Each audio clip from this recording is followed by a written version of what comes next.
Teman-teman seperjuangan, saudara-saudara sebangsa setanah air, apa kabar? Semoga baik. Nah, teman-teman, hari ini kita dikejutkan dengan berita viral, video viral dari seorang yang mengaku bernama Insinyur Yohanes Ignatius Sarjana Teologi, atau yang lebih keren sekarang dikenal Ustadz Fauzan Al-Azmi. Siapa dia? Dan mengapa bisa begitu heboh?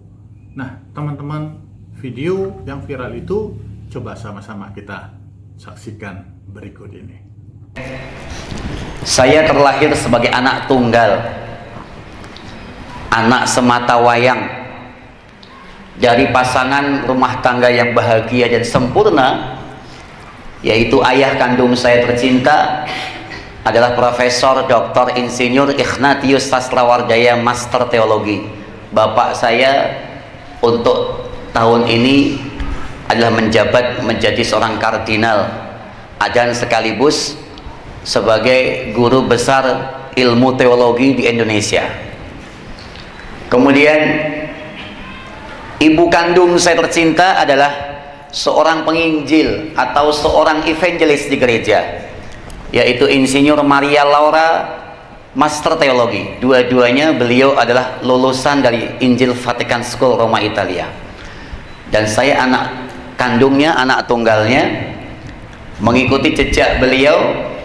Pada tahun 2000 lepas dari Undip, Universitas Diponegoro Semarang, saya berangkat untuk mendapatkan beasiswa dari gereja, yaitu dikasih kesempatan selama 4 tahun lamanya saya kuliah ada di Roma, Italia. Dan di tahun 2004 saya pulang ke Indonesia, disambut besar-besaran oleh Indonesia karena pada tahun 2004 di Roma, Italia, khususnya di Injil Vatican School IVS, tahun 2004 itu saya menyandang gelar sebagai seorang mahasiswa terbaik pada waktu itu, yang pada akhirnya Indonesia memulai predikat negara yang luar biasa pada waktu itu. Dan akhirnya tahun 2004 itulah saya dilantik menjadi ketua misionaris Kristen Indonesia. Tugas utama saya dulu adalah menghancurkan Islam.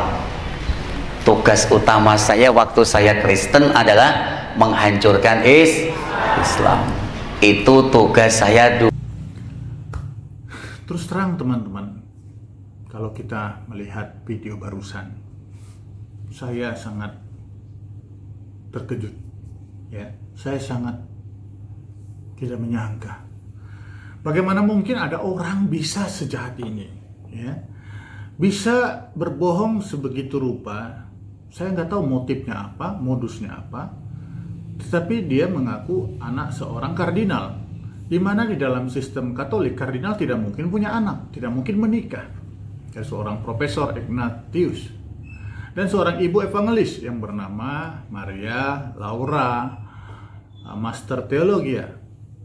Evangelis jelas penginjil. Di dalam sistem hierarki Katolik tidak ada evangelis, ya.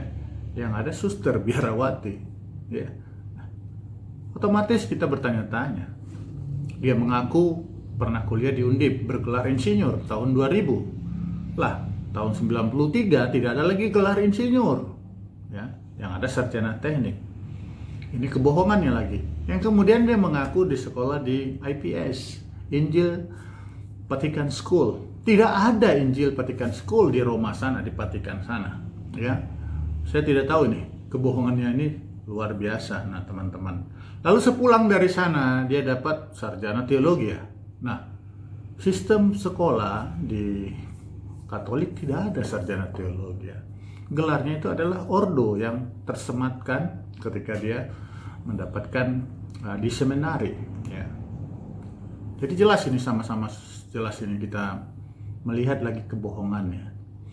Dan sepulang dari Vatikan dia dikatakan mendapat jabatan sebagai ketua misionaris, ya, pendeta, ketua misionaris, yang tugas utamanya, nah ini teman-teman sudah tonton tadi, menghancurkan Islam, menghancurkan umat Islam. Oh my goodness, betapa jahatnya orang ini, mengadu domba, meracuni pikiran teman-teman umat muslim untuk menimbulkan kecurigaan, untuk menimbulkan kebencian, untuk membangkitkan permusuhan.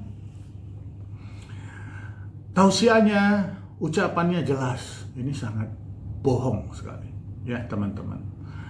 Saya tidak tahu, sepulang dari saat teman-teman mendengarkan dia berbicara atau berceramah, seperti apa akhirnya perubahan yang terjadi di teman-teman. Pasti marah, pasti benci, pasti memusuhi. Padahal apa yang diucapkannya itu bohong, racun, ya teman-teman ya. Tidak ada itu. Tidak pernah saya mendengar selama saya sepanjang yang saya tahu ada niat untuk menghancurkan umat Islam. Orang ini jelas sekali punya niat jahat untuk mengadu domba kita. Yang tujuannya sebenarnya saya nggak tahu tujuan jahatnya ini. Tapi yang jelas dia mendapatkan fulus, mendapatkan uang. Karena teman-teman muslim pasti simpati kepadanya, pasti mendukung dia dengan memberikan sedekah, dengan memberikan ongkos, transport, dan sebagainya. Inilah jualan kecapnya kemana-mana supaya dia dapat panggung, supaya dia dapat mimbar. Walhasil, apa yang disampaikannya itu akan menjadi virus kebencian kepada teman-teman. Nah, teman-teman umat muslim, saudara-saudara saya, jangan pernah lah mau memberi panggung kepada orang-orang seperti ini. Meskipun dengan embel-embel mualaf, meskipun dengan embel-embel pernah sekolah di Vatikan. Cross check, cek dan recheck. Jangan sampai kalian memasukkan penyakit di dalam masjid, di dalam musola, ya, memasukkan orang yang keliru, yang punya niat jahat, ngobok-ngobok persaudaraan kita sebagai anak bangsa. Ya, saya berharap nih, mulai sekarang nih teman-teman umat muslim, hindarilah orang-orang seperti ini. Ya, tidak ada gunanya memuaskan ego hanya karena mualaf, hanya karena embel-embel pendeta, embel-embel pastor yang pernah melekat dalam dirinya, hanya memuaskan ego teman-teman. Akhirnya teman-teman malah jatuh ke dalam kebohongan. Yang saya tahu di dalam falsafah ataupun fondasi iman Kristiani yang pernah saya tahu adalah kalau kitab suci Alkitab itu ya direbus, dibungkus, diperas habis menjadi 2 ayat saja, maka dia menjadi tiang utama bagi iman Kristiani itu 2 ayat saja seperti dikatakan oleh Yesus Kristus. Apa itu? Ya, perjanjian lama dan perjanjian baru. Hukum kasih. Ya, hukum kasih. Yang pertama adalah kasihilah Tuhan Allahmu dengan segenap hatimu, dengan segenap kekuatanmu, dan dengan segenap akal budimu. Dan yang kedua yang tidak kalah penting, yang utama dan terutama juga, ya, hukum yang kedua adalah kasihilah sesamamu manusia seperti engkau mengasihi dirimu sendiri. Pesan ini adalah pesan agung dari Yesus untuk mengasihi sesama manusia, mankind. Bukan sesama saudara seiman, bukan saudara sesuku, segolongan, satu ras, satu warna kulit, satu pekerjaan, satu alumni, tidak. Tetapi sesama manusia. Sehingga tidak ada lagi kacamata memandang seseorang itu berdasarkan suku, berdasarkan agamanya, tetapi meluruh dia di dalam nafas kemanusiaan. Sehingga kemanusiaan itu menjadi dasar di dalam pelayanan iman Kristiani. Nah, dari mana pula nih si Ustadz Paujan Al-Asmi atau Yohanes Ignatius mengatakan menghancurkan umat Islam? Siapa gurunya? Ya, oleh karena itu teman-teman, saya berharap umat muslim untuk mulai peka, memfilter, menyaring. Jangan ada lagi orang seperti ini diberi panggung, diberikan mikrofon, diberikan mic untuk di depan berbicara. Ya, kalau ingin belajar kajian, ya carilah ustadz-ustadz yang mumpuni, yang jago, punya ilmu, ya. Kiai-kiai kan banyak ya. Ya, saya juga sering mengikuti ya tausiah atau kajian dari kiai-kiai yang hebat ya. Ada Profesor Dr. Quraisyah ya. Ada Gus Nadir ya dari Australia sana, doktor. Ada Gus Isom ya dari NU, ada Gus Ulil ya. Banyak sekali teman-teman. mereka memberikan ilmu yang memang benar-benar mereka pelajari, bukan karena mereka tidak dapatkan sumber yang tidak jelas. Mereka jelas, keilmuannya jelas. Nah, kalau teman-teman ilmu itu adalah penuntun ya untuk kita di dalam hidup berperilaku, tetapi ilmu yang teman-teman dapatkan dari ustadz gadungan yang nggak ngerti sama sekali, ya pasti tuntunannya akan membawa ke dalam jurang, ke dalam lembah kegelapan, ya seperti orang buta menuntun orang buta jadinya.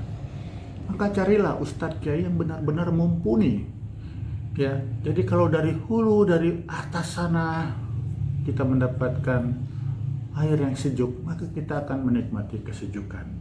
Kalau dari atas, dari hulu kita dapat lahar panas, maka kita akan memegang bara api yang ada kebencian, yang ada permusuhan, sehingga kita akan saling bertikai.